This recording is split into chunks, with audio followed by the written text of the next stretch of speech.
اکبر الہ آبادی بڑے شاعر گزرے ہیں، تو اپنے مزاحیہ انداز میں ایک مرتبہ کہنے لگے کہ بے پردہ نظر آئیں کل جو چند بیویاں،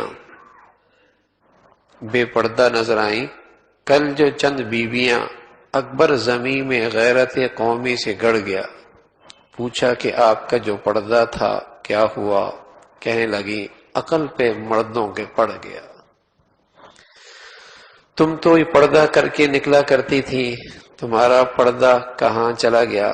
کہنے لگی مردوں کی عقلوں پہ پڑ گیا۔ پہلے عورت کے چہرے پہ پردہ ہوتا تھا، اب مردوں کی عقلوں پہ پردہ پڑ گیا۔ بہت شدید گناہ ہے عورت کا بے پردہ بلا ضرورت باہر نکلنا۔ شرم و حیا عورت کا لازمی حصہ ہے۔ شرم و حیا نہ رہے تو عورت کی قیمت 2 کوڑی کی بھی نہیں رہتی، 2 کوڑی کی بھی نہیں رہتی۔ عورت سے نسل چڑھتی ہے، عورت سے قومیں بنا کرتی ہیں، عورت سے نئی نسل کی تربیت اور اس کی نشو و نما ہوا کرتی ہے۔ عورت کے گود سے شرم و حیا ختم ہو گئی تو قومیں ختم ہو جایا کرتی ہیں، قومیں ختم ہو جایا کرتی ہیں۔ کسی قوم کی عورت باصفات باحیا ہے تو اس قوم کی مستقبل خوبصورت ہے، اور جس قوم کی عورت سے شرم و حیا نکل جائے اس قوم کا مستقبل تاریک ہے۔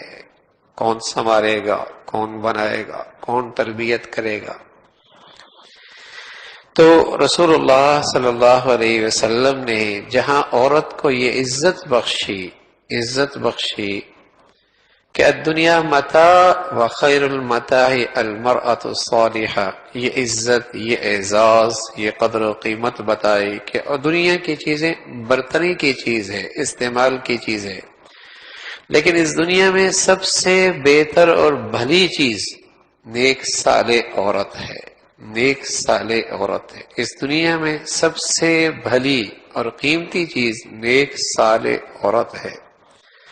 وہاں اللہ کے نبی صلی اللہ علیہ وسلم نے جب شرم و حیا کی دولت سے وہ محروم ہو جائے تو پھر اس کی اس انداز سے اس کو تنبو بھی فرمایا، تنبیہ بھی فرمائی کہ جب وہ باہر نکلتی ہے اور لوگوں کی نظریں اپنی طرف اٹھواتی ہے، اس انداز سے نکلتی ہے، اس لباس میں نکلتی ہے، شرم و حیا کی چادر کے بغیر نکلتی ہے، بناؤ سنگھار کر کے نکلتی ہے، تو فرمایا وہ شیطان کی صورت میں آتی ہے، شیطان کی صورت میں جاتی ہے، اور شیطان اس کے طاق میں رہتا ہے اور لوگوں کی نظریں اس کی طرف اٹھواتا ہے۔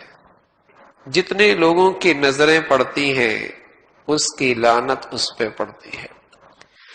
بس اوقات کوئی پریشان حال خاتون فون کرے، اگر اسے کہہ دیا جائے کہ اپنی زندگی کو گناہوں سے ذرا صحیح کر لو، انشاءاللہ اللہ کی نصرت آئے گی، کہتی میں نماز تو پڑھتی ہوں، تسبیح بھی پڑھتی ہوں، گناہ بھی کوئی نہیں کرتی۔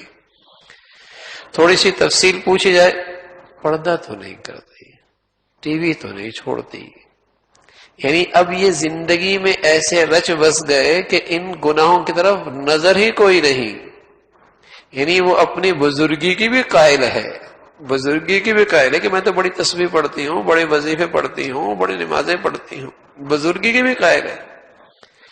یعنی یہ گناہ ایسے ہیں جو اس کے بزرگی میں بھی حائل نہیں ہے۔